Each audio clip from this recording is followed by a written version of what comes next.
They didn't threaten to leave. They left. And they sent back the address. $13 billion, 5,000 jobs, one direction, south. This is not a story about what might happen to Canada's economy. This is a story about what just did. And the number that should scare every Canadian isn't the $13 billion Stellantis committed to the United States. It's the single sentence buried in a Reuters report from a company vice president that explains exactly why Canada lost and why it will keep losing unless something fundamental changes. That sentence is coming. Stay with me. I'm your host. And if you've been following this series, you know we've spent months documenting threats. Tariff threats, USMCA threats, annexation threats, defense threats. Every one of them was a warning, a signal, a moment where Canada still had a choice. This video is different. This is the video where the warnings become history. Stellantis, the automaker behind Jeep, Chrysler, and Dodge, just announced a $13 billion U.S. manufacturing expansion. At the center of that expansion, the Belvidere, Illinois assembly plant, dark since 2023, now being revived with $600 million to produce the Jeep Compass. The same Jeep Compass currently built in Brampton, Ontario. The same plant employing more than 3,000 Canadian workers, producing over 140,000 vehicles every single year. By 2027, that production moves south. No negotiation with Ottawa, no counter-proposal from Carney, no waiting for the USMCA review in July. Stellantis didn't leave a gap for Canada to fill. They announced the American investment before Canada's automotive strategy was even finalized. They didn't reject Canada's offer. They didn't wait for it. If that doesn't alarm you, the next part will. Subscribe now so you don't miss what's coming, because this story is far from over. Here is what Stellantis actually said about why they chose the United States over Canada. It wasn't wages. It wasn't union agreements. It wasn't even the headline subsidies from the Inflation Reduction Act, though those are significant. It was one sentence from a Stellantis vice president speaking to Reuters, and it is the single most important line in this entire story. Permits came in months, not years. Read that again. Months, not years. Canada didn't lose a $13 billion investment because it was too expensive. It lost because it was too slow. In a world where capital moves at the speed of a board decision, slow and gone mean the same thing.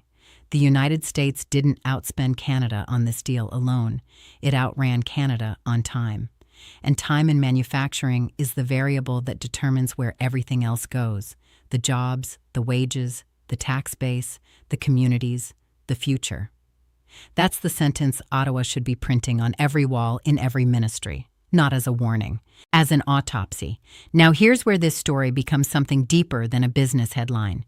And here's the question I want you to sit with for the rest of this video. Is the Stellantis move the beginning of a collapse, or is it already the middle of one? Consider this. Canada's auto production peaked at 2.4 million vehicles in 2004. Today, it sits at 1.3 million, the lowest level since 1985. The United States now controls 60% of North American auto capacity, up from 52% before 2020. Canada's share has dropped below 20%. 42,000 Canadian jobs were already identified as at risk before this announcement. Auto 21, Canada's leading industry research body, projected 10,000 job losses by 2028. That projection was made before $13 billion moved south. The revised number will be higher. And Stellantis is not alone. GM cut Oshawa output in 2019, 2,500 jobs. Ford flagged $1,200 in additional tariff costs on every Canadian-bound vehicle. Magna International explored moving Ontario production to Michigan. Bombardier considered shifting aerospace work from Quebec to Kansas and Texas. Each announcement was individual. Each relocation had its own business rationale: lower energy costs, federal tax credits, faster approvals, proximity to the consumer market. But David Adams, president of Global Automakers of Canada, said something to CBC that crystallizes the real danger. "There is no mass exodus underway," he said. And he's technically right. There is no exodus. There is something more methodical, a company by company, factory by factory, quiet migration that never looks like a collapse until you step back and count what's gone. Each decision is tactical. Each one is rational. Together, they describe a structural shift that no single policy response can reverse. To understand what's really at stake, you need to understand what Brampton actually is and what it stands to lose. The Brampton Assembly Plant opened in 1960. For 65 years, it has built Challengers, Chargers, Chrysler 300s, Pacificas, and Compasses.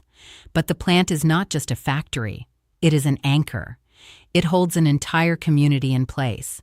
The restaurants serving shift workers, the suppliers feeding the assembly line, the housing market sustained by manufacturing wages, the school budgets funded by property taxes, the local economy that only works because the anchor holds. When Stellantis says it is moving Compass production to Illinois, what Brampton hears is, "Your anchor is about to be pulled." Carney responded with a press conference promise to find a new model for the Brampton plant. No model was specified, no timeline was offered, no commitment was made. Brampton has seen this before. Oshawa watched GM shutter its assembly line in December 2019. 2,800 jobs gone overnight.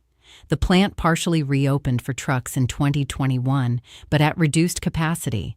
Property values dropped. Main Street businesses closed. Recovery took years and never restored what was lost. Windsor experienced its own contraction during 2008, the city's population declining for the first time in its recorded history, ultimately requiring a $9.7 billion federal auto bailout that the current political environment makes nearly impossible to repeat. Brampton is watching Oshawa. Brampton is watching Windsor. And Brampton is waiting for a promise to become something more than a press conference. Here's the second question I want you to hold. If Canada can't outbid the United States on subsidies and can't outrun it on regulatory speed, what exactly is Canada's offer? Carney's draft automotive strategy includes tax credits of up to $7,500 per vehicle tied to local production, procurement preferences directing 20% of federal fleet purchases to domestic manufacturers, and improved market access for companies building in Canada. On paper, those are meaningful measures. Against what the United States is deploying, they are insufficient. The Inflation Reduction Act alone directs $45 billion toward domestic manufacturing.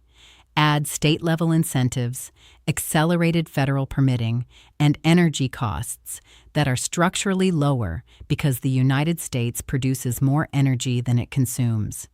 Canada cannot match that, not because Carney lacks ambition, because the Canadian federal government cannot outbid a country 13 times its size in a direct subsidy competition. $7,500 per vehicle cannot neutralize the combined weight of federal, state, and regulatory advantages available south of the border. But here is the real trap, the one that no subsidy package can solve. 25% tariffs on vehicles and parts have transformed the U.S.-Canada border from an invisible logistical step into a cost event. In the integrated North American auto system, a single part can cross that border 6 or 7 times during production. Each crossing now carries a tariff. The cumulative math is brutal. It makes Canadian production structurally uncompetitive, regardless of labor costs, energy prices, or permit timelines. Carney can offer credits. He can offer procurement preferences. He can streamline approvals. What he cannot do is eliminate the border. And as long as that border carries a 25% penalty, every company running the numbers reaches the same conclusion Stellantis reached: build where the consumer is. Eliminate the crossings. The decision makes itself. This is where this story becomes irreversible. And this is the distinction that Carney's government has not yet said publicly. There is a difference between jobs lost and jobs relocated. Lost jobs are painful, but they can theoretically return when conditions improve, when tariffs are lifted, when the economy recovers. Relocated factories do not come back.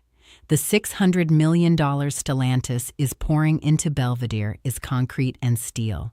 It will produce vehicles for decades. It is not a temporary measure. It is a permanent reallocation of industrial capacity from one country to another. The Brampton plant, without a replacement model, becomes an empty building. And empty buildings in former manufacturing towns have a history that Canada already knows too well. The first wave of Canadian job losses was destruction, economic contraction driven by tariffs and uncertainty. The second wave, the one Stellantis represents, is migration. And migration is a different animal entirely because it is not driven by crisis. It is driven by rational corporate calculation. It is orderly. It is permanent. And it accelerates because every factory that moves demonstrates to the next one that the move is possible. The factories that Canada needs to fund its diversification strategy are leaving before the diversification is built. That is the trap. And it closes a little tighter with every press release. So here is what we know. Stellantis committed $13 billion to U.S. manufacturing.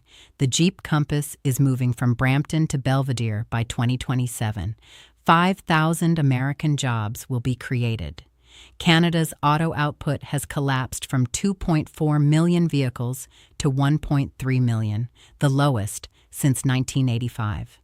The U.S. controls 60% of North American capacity and rising. The tariff math makes every border crossing a cost event that companies resolve by eliminating the crossing. And here is what we don't know. The third question I'm leaving you with. We don't know whether Brampton gets a replacement model or becomes the next Oshawa. We don't know how many more companies follow Stellantis south before the USMCA review in July. And we don't know whether Canada's industrial base can survive this migration long enough for Carney's strategy to produce results, because the factories needed to fund that future are making their decisions right now, faster than the policies designed to keep them can be finalized. Stellantis did not wait. The next company will not wait, and the one after that will not wait either. There is a difference between a threat and a fact. For months, this series documented threats. Today, it documents a fact.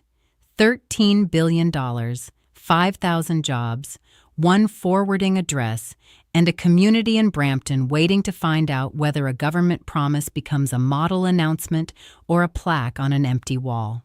My question for you is this. Is there anything Mark Carney could realistically offer that changes this math? Or has the structural gap between Canada and the United States grown so wide that no counteroffer from a country 1/13 the size can compete?